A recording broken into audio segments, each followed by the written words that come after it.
Good afternoon students. मैं निधि शर्मा, सहायक आचार्य दर्शन शास्त्र विभाग, राजकीय डूंगर महाविद्यालय बीकानेर। अपने पूर्व वीडियो में मैंने आप लोगों को बर्कले द्वारा प्रतिपादित सत्ता दृश्यता है सिद्धांत के बारे में चर्चा की थी। आज मैं आप लोगों को आत्मनिष्ठ प्रत्ययवाद के बारे में बतलाऊंगी। तत्वमीमांसीय दृष्टि से बर्कले है वो प्रत्ययवादी दार्शनिक है, क्योंकि वस्तुओं को विज्ञान रूप स्वीकार करते हैं। विज्ञानों या प्रत्ययों की सत्ता को वो स्वीकार करते हैं, जबकि ज्ञान मीमांसीय दृष्टि से बर्कले अनुभववादी है, क्योंकि वे अनुभव को ही ज्ञान का एकमात्र स्रोत स्वीकार करते हैं। अपने अनुभववाद और प्रत्ययवाद के आधार पर ही बर्कले आत्मनिष्ठ प्रत्ययवाद की स्थापना करते हैं। बर्कले कहते हैं कि विश्व में केवल दो ही प्रकार की सत्ताएं हैं, आत्माओं की और प्रत्यय या विज्ञानों की। उनके अनुसार इन दो सत्ताओं के अतिरिक्त या इससे भिन्न कोई और दूसरी सत्ता नहीं है, क्योंकि अनुभव ही ज्ञान प्राप्ति का एकमात्र स्रोत है और अनुभव से इन्हीं की सत्ता सिद्ध होती है। वो मानते हैं कि जिस वस्तु का ज्ञान अनुभव द्वारा हो सके वही सत्ता वास्तविक है। क्योंकि अनुभव द्वारा हमें केवल प्रत्ययों का ज्ञान होता है, तो एकमात्र प्रत्यय ही वास्तविक है और हमारा ज्ञान इन्हीं प्रत्ययों तक सीमित है। ज्ञान को प्रत्ययों तक सीमित मानने के कारण बर्कले विश्व की समस्त वस्तुओं को प्रत्यय रूप स्वीकार कर लेते हैं।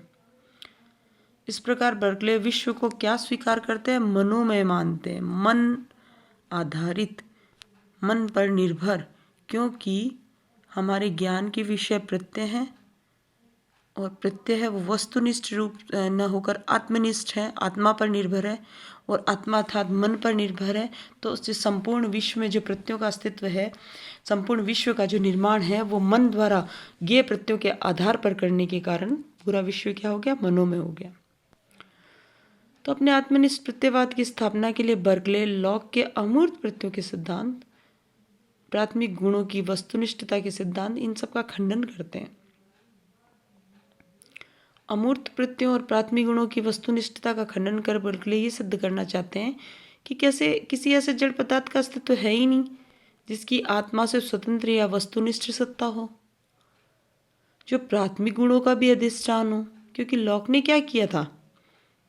आत्मा से स्वतंत्र वस्तुनिष्ठ सत्ता के रूप में जड़ पदार्थ का अस्तित्व को स्वीकार कर लिया था। वस्तुनिष्ठ गुणों के आधार के रूप में जड़ पदार्थ को स्वीकार कर लिया था। आत्मा से पृथक वस्तुनिष्ठ रूप में स्वीकार कर लिया था। तो बर्कले कहते हैं इस प्रकार से वस्तुनिष्ठ सत्ता का या प्राथमिक गुणों के अधिष्ठान के रूप में जड़ पदार्थ का अस्तित्व स्वीकार किया ही नहीं जा सकता, बल्कि प्रत्ययों की ही सत्ता है। और प्रत्यय कैसे होते हैं? वस्तुनिष्ठ न होकर आत्मनिष्ठ है, क्योंकि उनका ज्ञान ज्ञाता सापेक्ष है, ज्ञाता पर निर्भर करता है। तो यह विचार उनके सत्ता दृश्यता की अवधारणा से स्पष्ट होता है, जैसा कि मैंने आप लोगों को अपने पूर्व वीडियो में चर्चा की थी कि सत्ता दृश्यता है कि किस प्रकार दृश्यता और सत्ता परस्पर निर्भर है, कि वही उसी की सत्ता है जो कि दृश्य है और जो दृश्य है उसकी सत्ता है। तो इस विवेचन से स्पष्ट है कि बर्कले आत्मनिष्ठ प्रत्ययवादी के रूप में आत्मा और उसके प्रत्ययों को ही स्वीकार करते हैं। ईश्वर की सत्ता को भी स्वीकार करते हैं और आत्मनिष्ठ प्रत्ययवाद की स्थापना के समय वे ईश्वर की, लेकिन अपने आत्मनिष्ठ प्रत्ययवाद की स्थापना जब वो करते हैं तब वो ईश्वर की सत्ता को स्वीकार नहीं करते। उन्होंने ईश्वर का अस्तित्व अपने जीवन के उत्तरार्ध में स्वीकार किया था, मतलब आगे जाके कुछ जहाँ उन्हें विसंगतियाँ लगने लगी वहाँ आगे जाके उन्होंने ईश्वर की सत्ता को स्वीकार कर लिया। ईश्वर के अस्तित्व को स्वीकार करने के पीछे उनका मूल उद्देश्य था सत्ता दृश्यता के सिद्धांत को सुदृढ़ता प्रदान करना। सत्ता दृश्यता की व्याख्या के संदर्भ में हमने देखा था कि वो ईश्वर की सत्ता को इसलिए स्वीकार करते हैं कि भाई जो दृश्य है, जो मेरी आत्मा को दृश्य है, मेरी नहीं तो अन्य आत्मा को दृश्य है, अन्य आत्मा को भी दृश्य नहीं तो ईश्वर को दृश्य होना चाहिए। क्योंकि अगर वो किसी को दृश्य नहीं होगा तो उसकी सत्ता नहीं होगी। इस प्रकार अगर वो इस नहीं मानेंगे तो उनके आत्मनिष्ठ प्रत्ययवाद भी खंडित हो जाएगा। तो उन सब चीज से बचाने के लिए वे ईश्वर की सत्ता को स्वीकार कर लेते हैं।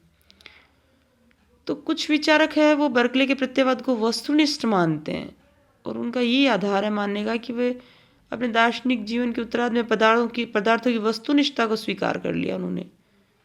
उन्होंने कहा पदार्थों का अस्तित्व ज्ञाता के न होने पर समाप्त नहीं हो जाता, क्योंकि ये ससीम आत्मा के प्रत्यक्ष का विषय न होने पर भी असीम आत्मता ईश्वर की चेतना के विषय बने रहते हैं। इस आधार पर कुछ विचारक मानते हैं कि ऐसा मान लेने से वो क्या करते हैं, बर्कले कहीं ना कहीं लौकिकवादी पदार्थों की वस्तुनिष्ठता को स्वीकार कर लेते हैं। कि तो वास्तव में उनकी प्रसिद्ध जो उक्ति है सत्ता दृश्यता है, ये सत्य है, क्योंकि ज्ञाता और अनुभव करता या तो ससीम आत्मा है, आत्मा है, नहीं तो वह असीम आत्मा है। तो इससे स्पष्ट है कि ईश्वर को मानने पर भी उनके आत्मनिष्ठ प्रत्ययवाद में कोई फर्क नहीं पड़ता, क्योंकि यदि वस्तु ईश्वर की चेतना विद्यमान है तो भी ईश्वर की दृष्टि से आत्मनिष्ठ है, और हमारी चेतना के अंतर्गत है तो हमारी दृष्टि से आत्मनिष्ठ है। इस प्रकार बर्कले आत्मनिष्ठ प्रत्ययवादी हैं, और उन्हें वस्तुनिष्ठ प्रत्ययवादी स्वीकार करना क्या है, तर्क संगत नहीं है, क्योंकि दर्शन के क्षेत्र में वस्तुनिष्ठ प्रत्ययवाद का एक विशेष जो अर्थ लिया जाता है उस मापदंड पर बर्कले खरे नहीं उतरते। इसलिए बर्कले वस्तुनिष्ठ प्रत्ययवादी तो नहीं माने जाते, हाँ वो काफ़ी हद तक आत्मनिष्ठ प्रत्ययवादी जरूर स्वीकार किए जाते हैं। Thank you.